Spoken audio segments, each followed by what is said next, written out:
আওয়ামী লীগকে নিষিদ্ধ করা হয়, আওয়ামী লীগকে নির্বাচন করতে দেবে না, আর তারা নির্বাচনের নামে প্রহসন। নির্বাচনটা কি হচ্ছে এখানে? কিসের নির্বাচন? নির্বাচনের রেজাল্ট তো বোধহয় এখনই ঘোষণা হয়ে গেছে, এই 25 দিন আগেই শেষ।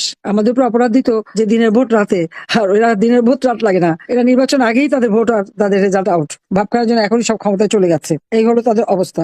অবৈধভাবে ক্ষমতা দখল করে মেটিকুলাস ডিজাইনের মাধ্যমে সেই কি মাস্টার মাইন্ড দ্বারা আন্দোলন সংগঠিত করা, এটা তো ডক্টর ইউনূস নিজের মুখেই বলেছে। আর সেখানে এই ক্ষমতা দখল করতে পেরে খুব গর্বিত, লজ্জা হওয়া উচিত তার। একটা জনগণের নির্বাচিত প্রতিনিধিত্বশীল সরকারকে হটিয়ে সংবিধান লঙ্ঘন করে অবৈধভাবে ক্ষমতা দখল করে গর্বের কি আছে? এটা তো ডাকাতি করা। এতদিন এলিগেট ছিল, আর ইলেকশনের নামে একটা প্রহসন করে জনগণের ভোটটা চুরি করে সেটা দিয়ে দেখাবে এখন তারা খুব লিগাল হয়ে গেছে। কিন্তু সাধারণ মানুষ সেখানে কি পাবে? আজকে যদি ভোট দিতে চায়, সেখান থেকে ভোট দেওয়ার পরে যে তাদেরকে মব সন্ত্রাস করে মেরে ফেলা হবে না বা নির্যাতন করা হবে না, তার কোনো গ্যারান্টি আছে? এরা তো সবই পারে, যত্র তত্র যেখানে সেখানে আগুন দিয়ে জ্বালানো, পোড়ানো, বোমে হামলা, এটাই তো তাদের চরিত্র।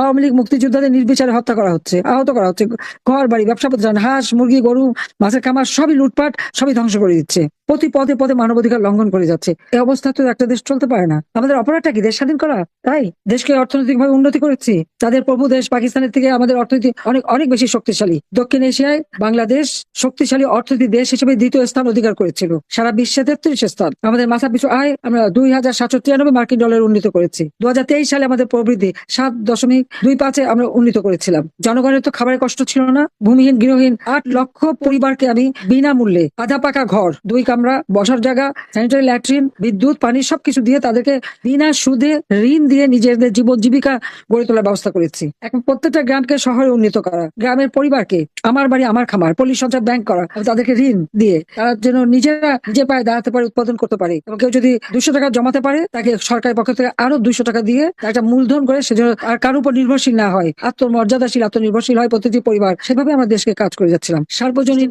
চালু করেছিলাম। এই সার্বজনীন পেনশনে একেবারে 3 মজুর থেকে শুরু করে উচ্চ বিত্তরা প্রত্যেকের জন্য 4টা ধাপে আমরা এই পেনশনের ব্যবস্থা করে দিয়েছিলাম, যে কোনো মানুষ যেন আর ওই ভাতা বা কোনো কিছুর উপর নির্ভরশীল হতে না পারে, তাদের জীবন মান যেন উন্নত হয়। সারা বিশ্বে বাংলাদেশের উন্নয়নের রোল মডেল ছিল। আজকে এই বাংলাদেশটাকে সম্পূর্ণভাবে ধ্বংস করে দিয়েছে। এটাই হচ্ছে সব থেকে দুঃখের বিষয়, এটাই হচ্ছে সব থেকে কষ্টের বিষয়। আজকে মানে আমি আর কি বলবো, যে এইভাবে আমাদের দেশটাকে ধ্বংস করে দিল। কাজে এই জল্লাদের হাত থেকে দেশটাকে রক্ষা করার জন্য সকলকে আমি আহ্বান জানাচ্ছি যে ঐক্যবদ্ধ হতে হবে, সবাইকে এক হয়ে নামতে হবে, জনগণের পাশে দাঁড়াতে হবে। প্রত্যেকটা মানুষকে আপনার এলাকায় কি কি উন্নতি করেছি সেই বিষয়টা যেমন বলতে হবে, পাশাপাশি আবার আমরা ভবিষ্যতে দেশকে আরো উন্নত করতে চাই। এই অন্ধকার যুগ কেটে আলো ফিরে আসুক।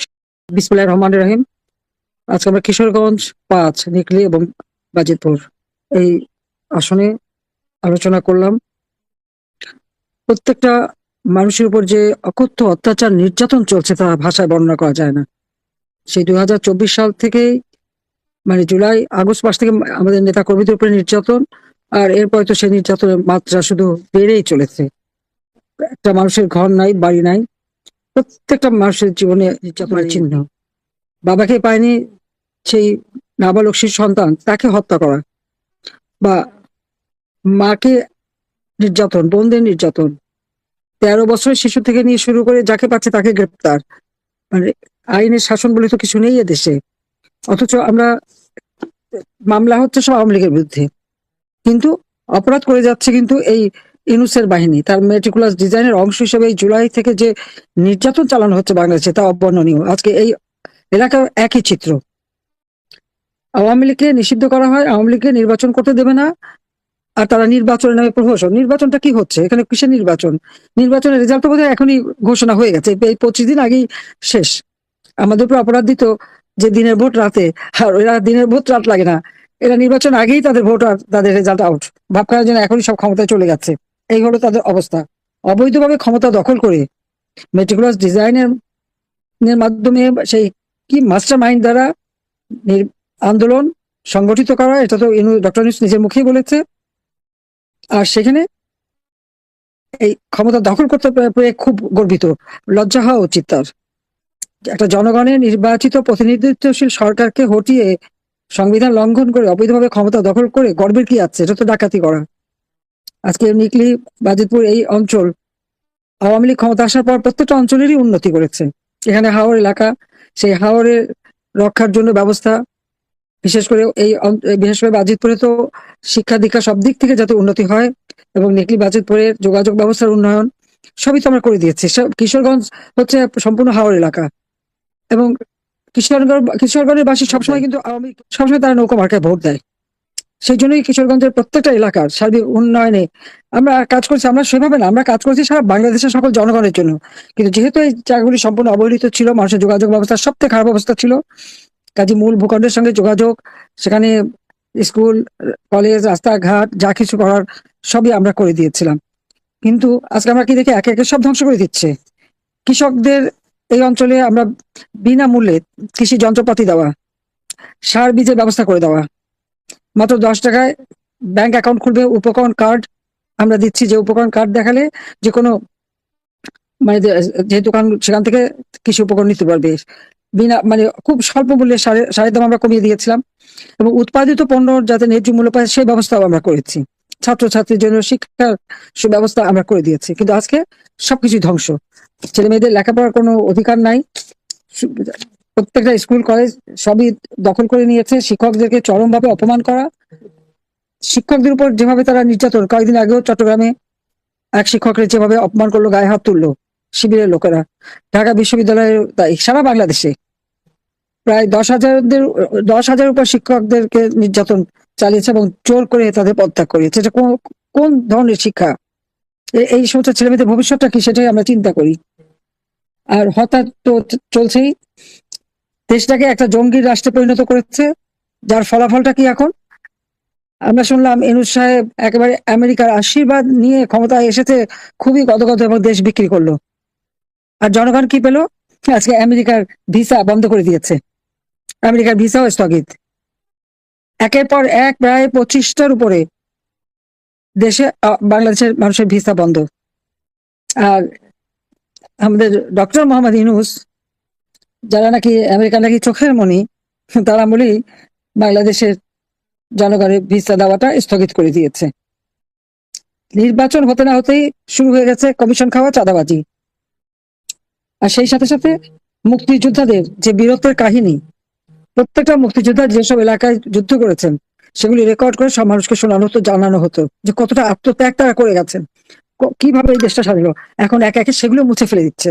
ওগুলি নাকি শুনলে ইতিহাস নাকি মানে পরিবর্তন হয়ে যাবে। অর্থাৎ যারা কোনো মুক্তিযুদ্ধ করেনি, পাকিস্তানি হানাদার বাহিনীর দালাল ছিল, বা তাদেরই, আমি কি আর বলবো, তাদের হয়তো কোনো না কোনো ভাবে যুক্ত আছে তাদের সাথে সভ্যতার সম্পর্ক, এরা এখন নতুন ইতিহাস লিখবে, নতুন ইতিহাস লিখছে, প্রকৃত ইতিহাস জানতে পারবে না।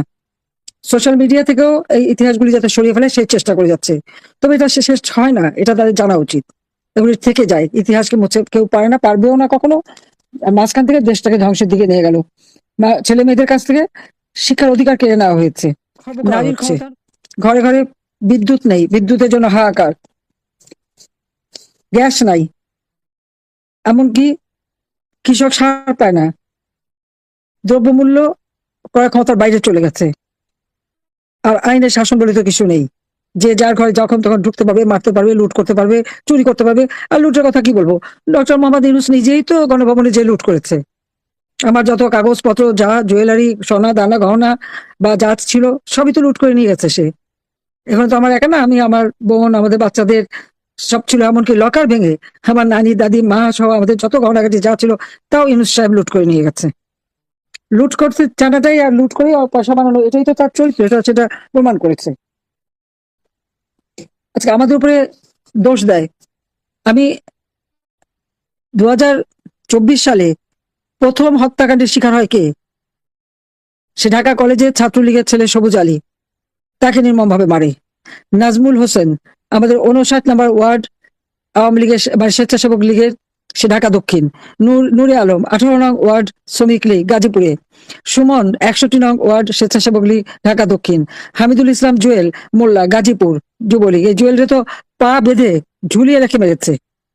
আমি কিন্তু সেই 21শে জুলাই পর্যন্ত যে হত্যাকাণ্ড, সেই নামগুলি বলে যাচ্ছি।